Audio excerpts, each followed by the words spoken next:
जी हमारे इतने वर्षों तक रहे पर भगवान कभी राजा नहीं बने। भगवान कभी राजा नहीं बने। राजगद्दी में हमेशा उग्रसेन जी को ही बिठाया। भगवान तो कार्यवाहक रहे हमेशा, कभी राजा नहीं बने। आज के समय में सबसे ज्यादा कहां पे क्या चीज की कमी है?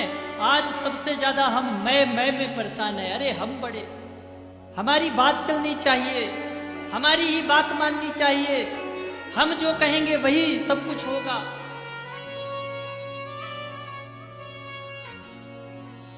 तो इस चीज को जरूर यह भागवत हमें सिखाती है। माता पिता का सम्मान करो, बड़े बुजुर्गों का सम्मान करो, गुरुजनों की कही हुई वाणी का अनुग्रह करो, तो जीवन कृतार्थ हो जाएगा। यह जीवन क्षण भंगुर है, इसमें मनुष्य का कर्तव्य है। मनुष्य के ऊपर हमेशा ऋण होता है। 3 प्रकार के ऋण हमेशा हर मनुष्य के ऊपर होते हैं। पितृ ऋण, शिष्य गुरु ऋषि ऋण और गुरु ऋण। इन ऋणों को पूरा करना हर मनुष्य का कर्तव्य होता है। माता पिता की सेवा करके देखो, एक माँ का ऋण तो कोई नहीं उतार सकता, पर कम से कम माँ बाप की सेवा करके हम उनको सुख तो पहुंचा सकते हैं। तो इसलिए जरूर इन विषयों को बच्चों को बचपन से ही इसकी शिक्षा दें। इसीलिए मैं कहता हूं, आप लोग कथा सुनने आओ ना, तो बच्चों को साथ में जरूर लाओ। उनमें संस्कार आएंगे तो भविष्य में वो संस्कारी प्रस्फुटित होकर आगे अन्य तक पहुंचेंगे। आज ठाकुर जी आए, सबने खूब स्वागत करी, खूब भगवान का स्वागत किया। ठाकुर जी कुछ दिन ठाकुर जी के साथ में अर्जुन वहीं रहे। वापस आए, कुछ समय बाद परीक्षित का जन्म हुआ। परीक्षित का जन्म हुआ, परीक्षित जी इधर उधर देखने लगे, अरे वो कौन है जो मुझे गर्भ में जाकर मेरी रक्षा की। परीक्षित जी रोने लगे।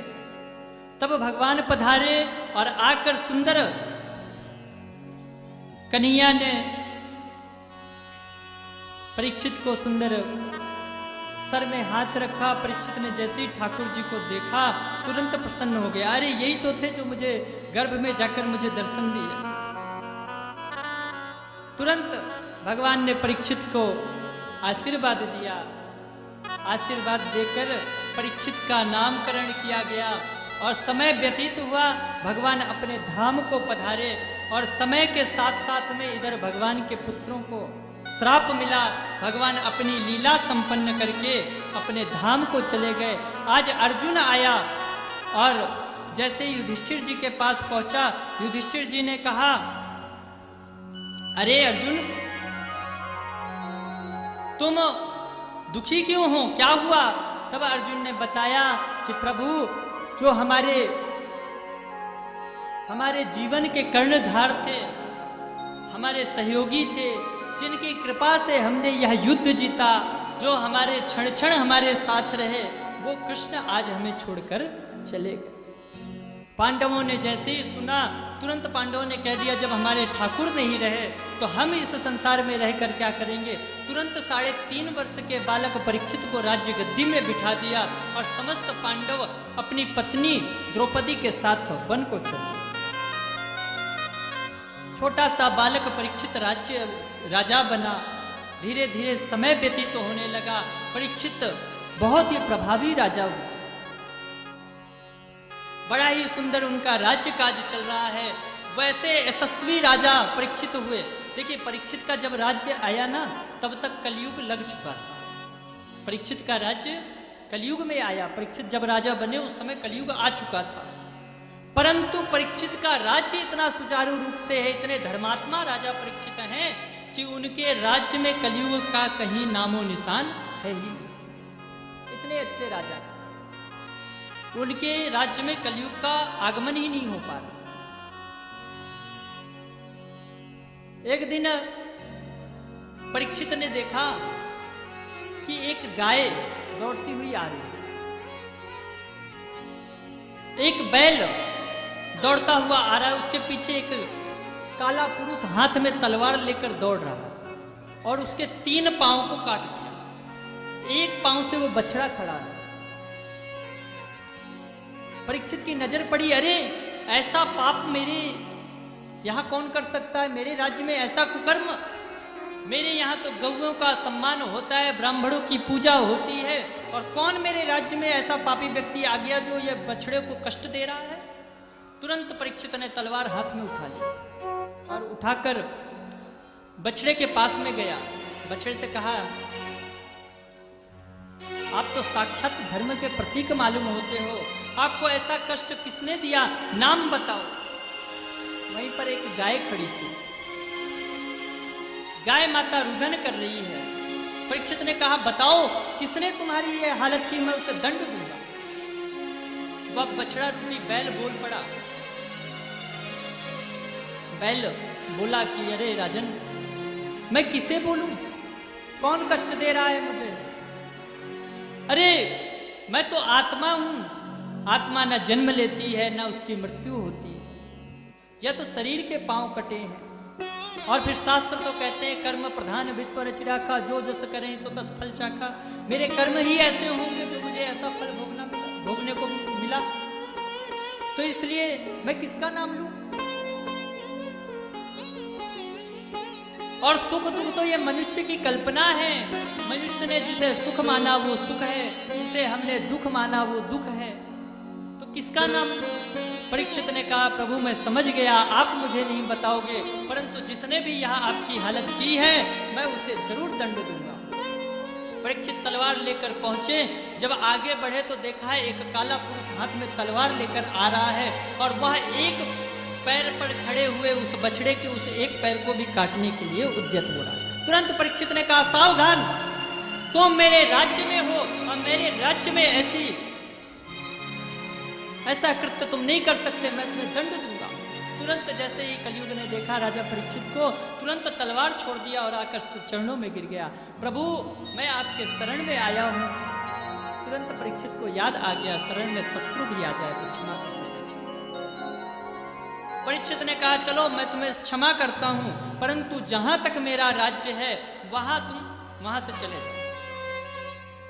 कलयुग ने कहा, वाह प्रभु, पूरे पृथ्वी में तो आपका ही राज्य है, मैं चला जाऊंगा तो फिर मैं रहूंगा कहां?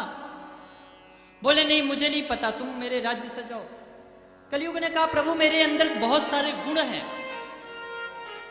उस गुण को सुनोगे तो आप खुद कहोगे कि रुक जाओ। बोले क्या गुण है तुम्हारे में? बोले मेरे अंदर गुण है कि मेरे कलिकाल के प्रभाव में जो भी जनमानस रहते हैं वो अगर मन में भी भजन करते हैं, कहते हैं सतयुग त्रेता द्वापर आदि युगों में जब हम हजारों वर्ष तक तप करते हैं तब भी भगवान मिले कि ना मिले इसकी कोई गारंटी नहीं है।